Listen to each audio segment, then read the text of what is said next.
Oxirgi payt Xitoydan yuk tashuvchi kompaniyalar orasida yangi trend paydo bo'ldi. Yukingizni sug'urta qilamiz.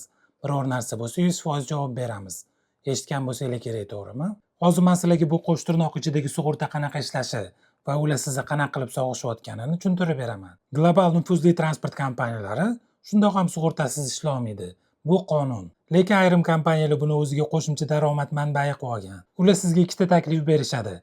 Yukingizni sug'urta qilsangiz javob beramiz.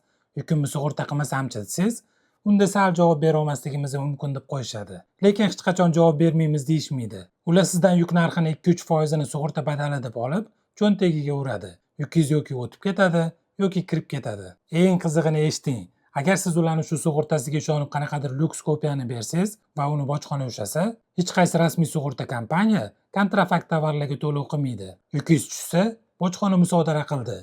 Sug'urta bunga o'tmas ekan deb yelkasini siqib turaverishadi. Kimdir sizga yukingizni sug'urta qilamiz dedimi?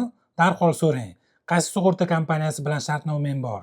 Sug'urta polisini ko'rsat. O'z tegi bormi, yo'qmi bilib oling. Agar bo'lsa o'sha kompaniyani bazasidan shartnomasini tekshirib oling. Iloji boricha bu taklif bergan kompaniyadan uzoqroq yuring.